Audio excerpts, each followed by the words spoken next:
I have a true story to tell you, but it's not my own. A friend of mine ate dog food one evening. She was actually at an elegant reception in a physician's home near Miami. The dog food was served on delicate little crackers with a wedge of imported cheese, bacon chips, an olive, and a sliver of pimento on top. That's right, it was hors d'oeuvres a la Alpo. The host is a first-class nut. You gotta know him to appreciate the story. He had just graduated from a gourmet cooking course, so he decided it was time to put his skills to the ultimate test. Did he ever? After doctoring up those miserable morsels and putting them on a couple of silver trays, with a sly grin he watched them disappear. My friend couldn't get enough. She kept coming back for more.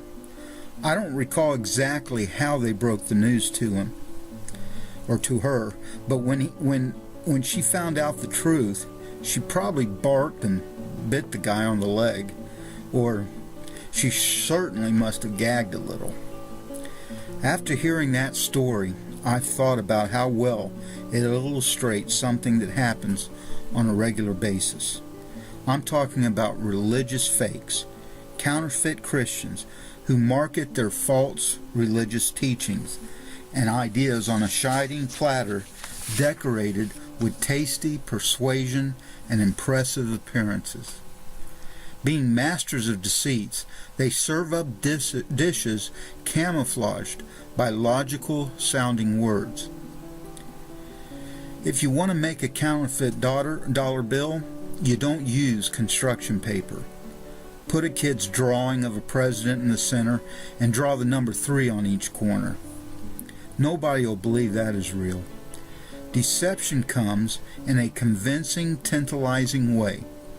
They wear the clothes of a religious, supported by diplomas that say they graduated something like Kuma Salami or something of that nature. They are very popular. They don't look like dumb rednecks, but are smooth and polished. By the millions, gullible gluttons are duped into swallowing lies, thinking all the while they are digesting the truth. In reality, they are a testament to the words, "There's a sucker born every minute." Although there is some humor in that phrase, fakery draws its fuel from the pit. Listen to the words of Paul. He said, "For such false apostles are deceitful workmen, transforming themselves into the apostles of Christ. And no wonder, for Satan himself transformeth himself into an angel of light. Therefore it is no great thing if his ministers be transformed as the ministers of justice, whose end shall be according to their works." When you first look at the silver platter, and everything looks delicious, apostles of Christ, angels of light, servants of justice, as St. Paul described, through their transformation they not only look good, they feel good, and they smell good. The religious TV and religious radio stations and certain glossy magazines raises them on a pedestal and glares the spotlight on them. There are stories of coming home and finding Jesus because of these religious fakes.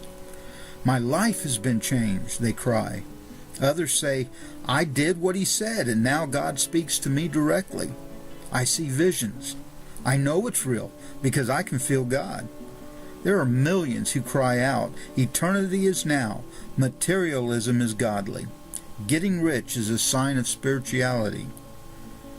A larger band of followers claim, "We own nothing. Everything goes to the man of God and his ministry."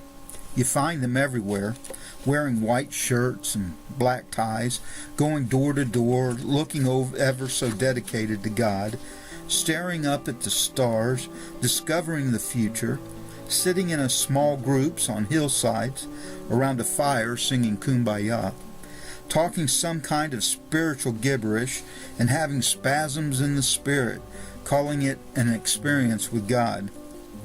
The platter is filled with variety. You find some attending religious prep rallies, led by or pep rallies led by religious rock stars that dress like the newest rock stars of the day.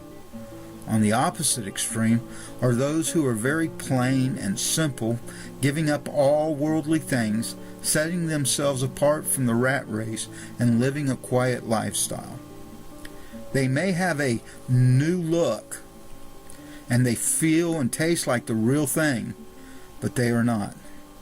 C.S. Lewis wrote in so many words, "Old air dressed up in new clothes is still old air," which is another way of saying dog food is dog food, no matter how good you make it look. Or as Paul put it, they are false, deceitful, transforming themselves into the apostles of Christ.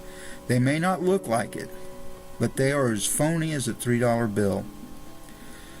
Unfortunately, as long as there are people who desire to eat from the platter, there will be good-looking, sweet-smelling tidbits available. But someday, the final judge will determine and declare truth from error, as it says in Revelations chapter 17 and 18. There will be a lot of gagging and choking, and it will no longer taste good. Nothing tastes good in hell.